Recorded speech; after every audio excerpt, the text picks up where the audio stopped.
Hello and welcome back to another stock analysis on Stock Market Palantir. Make sure to subscribe and let us know your thoughts in the comments. Now, let's hear from our analysts. All right, let's dive right in. We're looking at AGNC Investment Corp here in early January 2026, and it's sitting in this fascinating, really tight range. The stock's holding between, 1070 and 1090, a price that's been achieved despite all this nagging macroeconomic uncertainty. It's not just static trading. You can feel this balanced tension between the market forces. It really is a tug of war. You've got short interest pulling back, but at the same time, confidence in its fundamental asset value is, well, it's shaky at best. Exactly. Which brings us to the central question for anyone looking at this for income. Does the technical support, and look, it's driven by a relentless retail demand for yield, does that actually justify AGNC trading at such a significant premium to its assets? Or is this stock just fundamentally overvalued and, vulnerable to a really severe correction? And that's the conflict right there. I mean, when I see a price near 1090, I see a market that is prioritizing current income over everything else, especially over intrinsic asset value. My position is that this high premium, specifically when you measure it against tangible book value, which we figure is somewhere between $8.25 and maybe $9, is just not sustainable. It signals profound inherent risk. An investor buying today is paying, well over $1 for $1 of assets. That's a mathematical headwind that basically kills any real chance for capital appreciation. And I'm going to take the opposing, maybe more market-centric view here. I'd argue that the current price isn't just surviving, it's being sustainably defended. It's held up by two really powerful dynamics. First, the technicals show the bears are weakening. They're capitulating. And second, you just cannot ignore the sheer gravitational pull of that, 14.4% plus monthly dividend. That yield creates a powerful, sticky floor for the stock that, frankly, fundamental pessimism just can't seem to break right now. So let's start with that sustainable yield thesis, because that price floor, it's incredibly durable. That huge monthly dividend, over 14%, has investors treating AGNC almost like a utility stock. And retail investors are, they're acting accordingly. They don't necessarily care about the exact plumbing, the nuances of TVV or duration risk. They just want that cash flow to arrive reliably every single month. This continuous sort of inelastic demand from yield chasers acts as a real structural defense. So in that sense, AGNC has kind of transcended traditional valuation models. It's an income delivery instrument. And this behavioral floor is reinforced by what's happening with the shorts. We saw short interest drop by about 4.34% in late December 2025. That decrease, plus the short covering that comes with it, it just demonstrates a softening of professional skepticism. It seems like the consensus view is settling in at that $10 to $11 range. It's like a tactical surrender by the bears. And this resilience is also, I think, a testament to management's discipline. Peter Federico navigated the extreme volatility of 22 to 24 by sticking to agency MBS and using really effective hedging. He avoided the crises that wiped out his peers. So I see why you think that it's fundamentally risky, but let me give you a different perspective. The market structure shows clear resilience. The bears are capitulating, and the retail base is acting as a strong stabilizer. I appreciate the focus on the behavioral stability of the retail investor, but that very reliance on sticky demand is precisely what makes this valuation so precarious. The stock's price is being driven by a desire for yield, which, sure, it's a powerful force, but it's inherently less stable than a price based on the actual value of the underlying assets. I mean, if we accept your TBV range, say $8.25 to $9 the stock, the current price puts the stock at a premium of 1.15x to 1.25x book value. What that means in plain English is that for every dollar of high-quality, guaranteed mortgage assets AGNC holds, investors are willing to pay $1.20, maybe $1.25. Right, which is high, I'll grant you. It's very high. It creates an immediate mathematical headwind for anyone putting new money in today. That capital has to just wait for the 14% dividend to pay them back just to overcome that initial overpayment. And professional sentiment reflects this caution. Just look at the average analyst price target. It's only about $10.39. That's below the current trading range. The market is telling us the upside is capped, that there's a firm ceiling right around $11. And then you have the signals from management. We saw the CEO, Peter Federico, sell almost 46,000 shares at 10.27 late last year. That, plus a complete lack of any meaningful insider buying, suggests that even the people inside the company see the stock as fairly priced, certainly not as some deep value play. I'm sorry, but I just don't buy that the current price is justified. The stock's price is being propped up by retail exuberance, which risks a capitulation cascade if the dividend is ever cut, causing the unsustainable premium to evaporate. Okay, let's drill down on that. Let's rigorously examine the technicals you're citing as a sign of skepticism, starting with the short interest.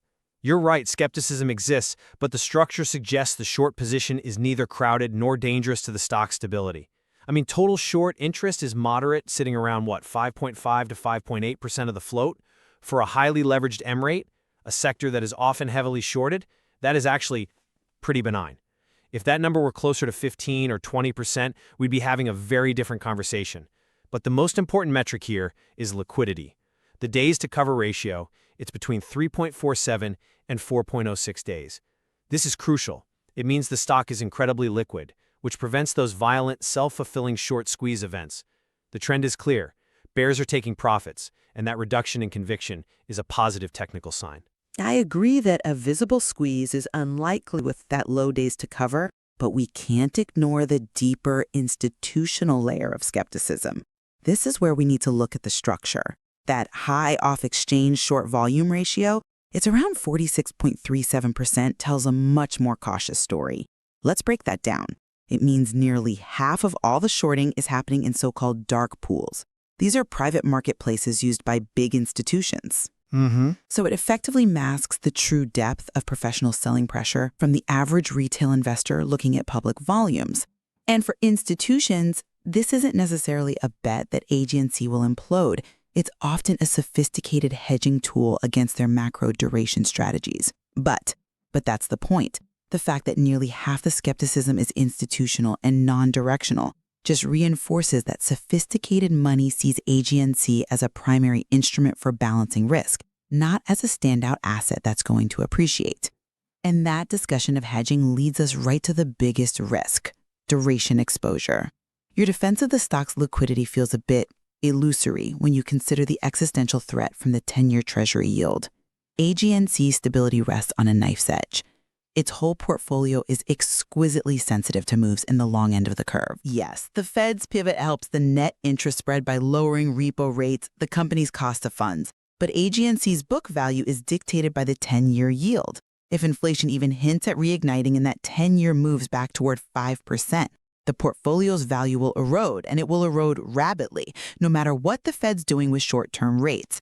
The risk profile is distilled purely into duration risk. That's a huge, unmitigated sword hanging over the company. That's a strong point, though I would frame that risk profile differently. While the 10-year is, without a doubt, the primary driver of portfolio value, we have to acknowledge what AGNC has effectively eliminated. Their disciplined focus on agency MBS means they have zero credit risk. This is the GSE guarantee. AGNC doesn't have to worry about homeowners defaulting.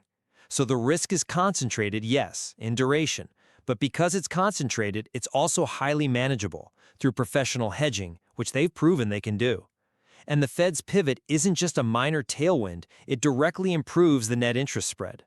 In the current environment, early 2026, prepayment risk is also pretty muted.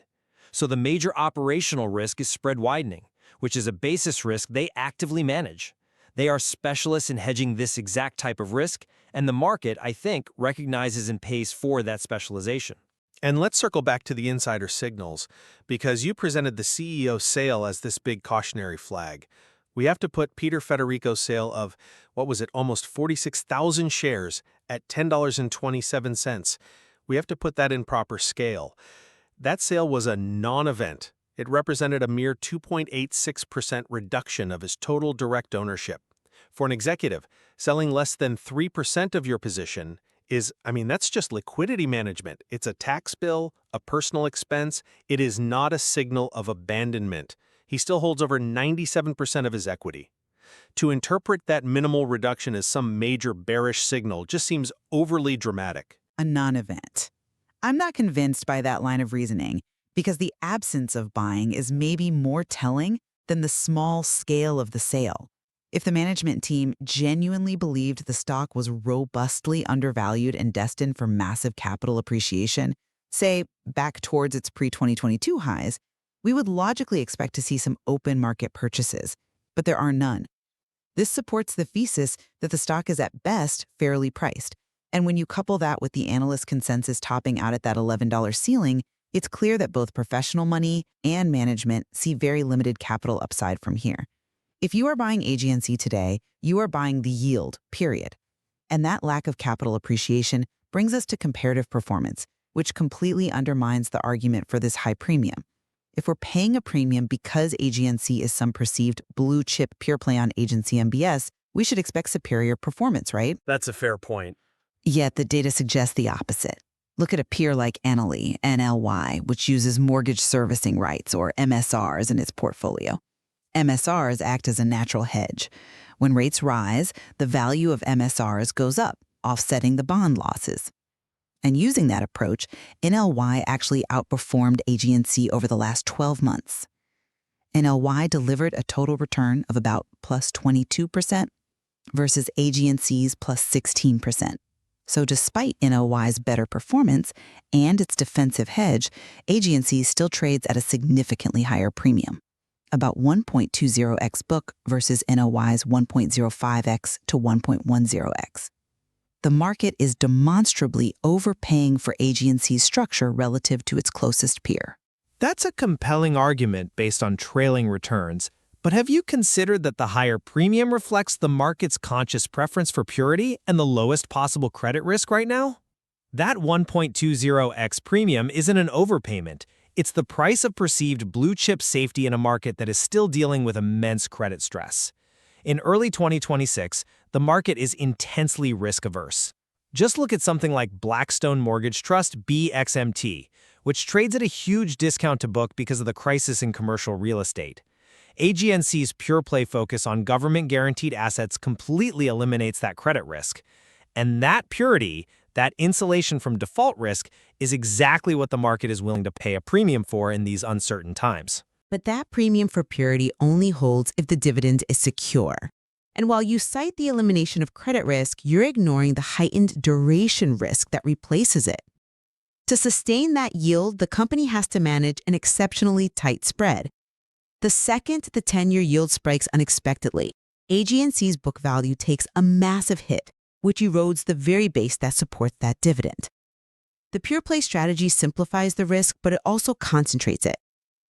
The moment that retail capital suspects the dividend's in jeopardy, that valuation floor vanishes, and the price will revert violently back toward its fundamental TBV. And my counter is simply that management has already proven they can manage that concentration of risk.